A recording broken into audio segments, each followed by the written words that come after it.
mejor que yo, generalmente proveniente de los hornos. Si algo no están de acuerdo, me lo dicen, porque ustedes, era como les decía, saben mucho más que yo de los riesgos, que justamente nuestra disciplina necesita de que el propio trabajador nos explique el proceso de trabajo para que nosotros podamos identificar, ¿verdad?, estos riesgos. Bien. O por ejemplo, sopletes en fundición de metal con la humedad proveniente de la cocina o estampadoras. ¿Y qué daños pueden generar? Fatiga, el cansancio, o sea que un lugar muy caluroso y muy húmedo nos puede generar eso, o incomodidad y dificultad de concentración. En cuanto a la iluminación, creo que es un elemento fundamental también para ustedes, por la precisión que requieren algunas piezas en algunos trabajos. Lo que también hay que tener en cuenta, ¿verdad?, de que la iluminación a veces no es suficiente, una iluminación general, sino que también se requiere del local, ¿verdad?, según las características de la tarea, lo que eventualmente, si hay inadecuada iluminación, puede generar, bueno, fatiga ocular, y obviamente que una mejor iluminación va a mejorar el rendimiento laboral y por lo tanto va a prevenir o controlar un accidente laboral. Bien. En cuanto a los riesgos biológicos, ¿de dónde pueden provenir? Ya sea hepatitis B, C y VIH de la sangre humana, porque a veces puede ser que no exista una desinfección adecuada de la piel que ustedes están manejando, ¿verdad? O de la saliva, o el hecho de aerosoles provenientes de los micromotores, o eventualmente accidentes si manejan algún elemento cortopunzante que haya estado contaminado. ¿Sí? Bien. O residuos de sangre de otros materiales por no decontaminación del material. Muchas veces pasa eso por errores de esterilización. Otra de las personas que pueden estar expuestas, que a veces nos olvidamos, no es solo el que desempeña la tarea, sino después quien realiza la limpieza. Porque a veces no son las propias personas, ¿verdad?, los propios trabajadores que están en la tarea que realizan la limpieza, sino también es importante advertirlos de los posibles riesgos a los cuales se pueden exponer. Y bueno, ¿de qué manera entonces de alguna manera se transmiten estos contaminantes biológicos?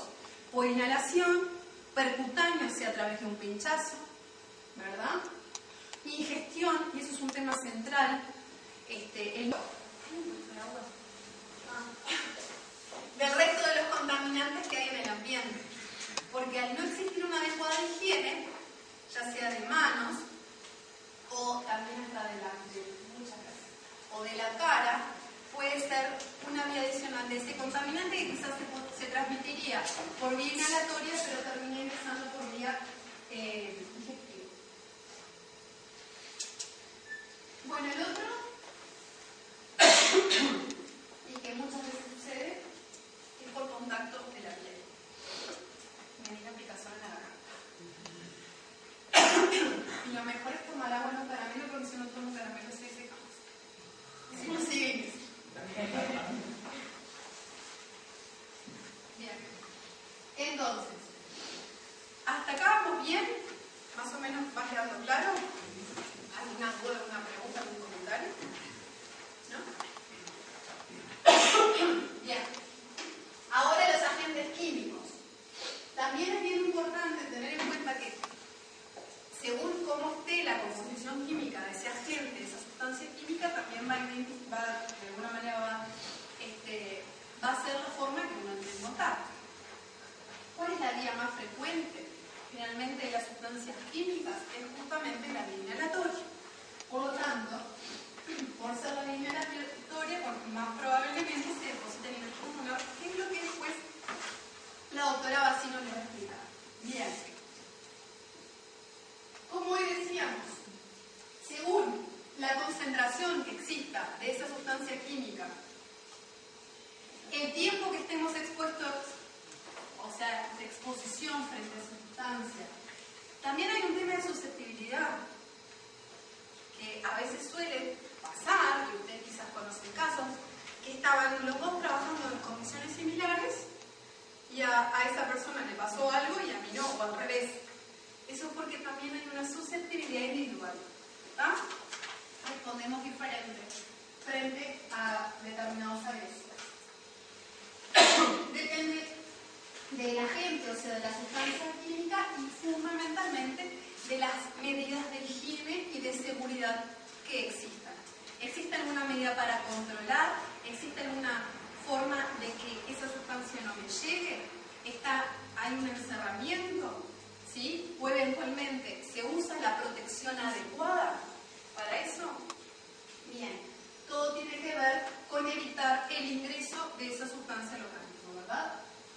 Las fuentes, ¿cuáles pueden ser? Puede ser de la materia prima o puede ser que provengan del proceso, ¿sí? De los distintos cambios que pueden surgir de las sustancias. ¿Cuáles pueden ser esas sustancias químicas? También lo conocen mejor que yo. Sílice o polvo generado por el pulido o rebajado de diferentes tipos de acrílicos. Y no olvidarse también de los jabones, desinfectantes, antisépticos y detergentes a los cuales se puede exponer. Bien, esto es fundamental que ustedes lo conozcan. ¿Qué es esto? Estas son las fichas de seguridad. Entonces, ya nos estamos parando del lado de la prevención y el control. Cada vez que manejamos una sustancia química es fundamental no solo saber el nombre comercial, sino saber qué es eso, con qué estoy trabajando, qué daños me puede generar. Esa es la primera medida que cada uno de nosotros debemos hacer. ¿Sí? Bien. Para eso tenemos todo el derecho de reclamar, cuando compramos cualquier sustancia química, las fichas de seguridad. ¿Sí? A nivel internacional existen estas fichas que de alguna manera les están indicando las medidas que se deben tomar o qué riesgos se pueden contraer frente al uso de esa sustancia, ya sea para el ambiente, para la persona. Por ejemplo, en el caso del sílice cristalina, del sílice les traje la ficha de seguridad. ¿Qué puede haber? Bueno, por ejemplo, hasta recomendaciones le hacen de primeros auxilios y todas las fichas de seguridad son iguales, ¿sí? Depende de la sustancia, es la explicación general. Pero en este caso, plantea que para el incendio, dice si en caso de incendio en el entorno están permitidos todos los agentes extintores. Y eso también es fundamental, porque no todos los extintores sirven para todos los tipos de sustancias químicas, ¿verdad?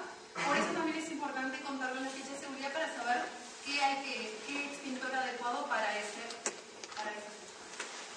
Bueno, en cuanto a la exposición, y grande, lo que dice evitar la dispersión del polvo, ¿tá?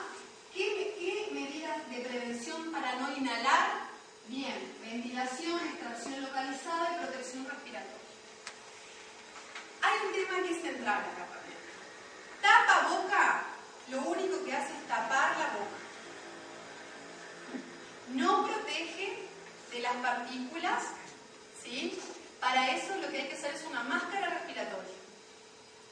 El tapaboca lo que se usa frecuentemente es para proteger sobre todo el producto o eventualmente alguna salpicadura.